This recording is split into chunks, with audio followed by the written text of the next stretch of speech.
Hello friends. तो आज हम पढ़ेंगे कॉन्स्टिट्यूशन और उसके फंक्शंस। तो कॉन्स्टिट्यूशन क्या है?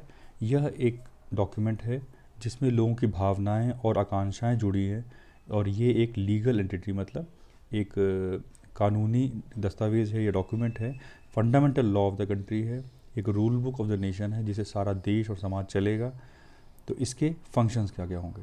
कॉन्स्टिट्यूशन एक रिटन या होता है या फिर अनरिटन होता है। इसके बहुत सारे फंक्शन होते हैं, जैसे कि एक्सप्रेशन ऑफ आइडियोलॉजी, मतलब ये संविधान हमारे देश की आइडियोलॉजी और फिलॉसफी के बारे में बताता है कि हमारा देश किस प्रकार से सोचता है।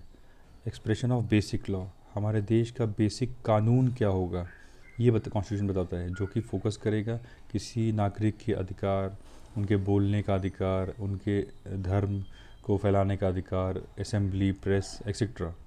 Next, organisational framework.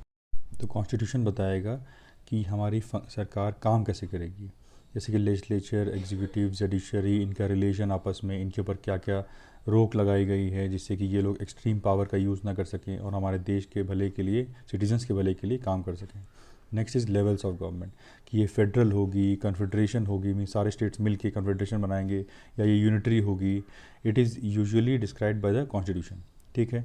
इट में also डिलिनेट the powers of national and provincial government, ये ताकत देगी नेशनल सेंट्रल गवर्नमेंट को और राज्यों को जो जो काम करते हैं। कॉन्स्टिट्यूशन ये भी बताता है कि हमारे भविष्य में हमारे देश के लिए क्या अच्छा होगा और क्या बुरा होगा।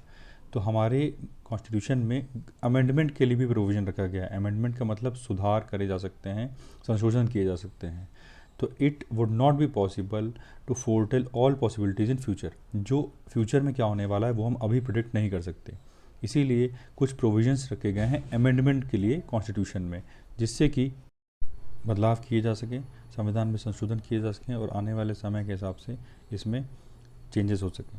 ठीक है। तो ये था फंक्शंस ऑफ द कॉन्स्टिट्यूशन, एक छोटा सा टॉपिक, सिंपल पॉइंट वाइज, जो आप एज इट इज़ रिमेंबर कर सकते हैं और आप आगे एग्ज़ाम के लिए लिख भी सकते हैं डायरेक्ट। Okay, thank you.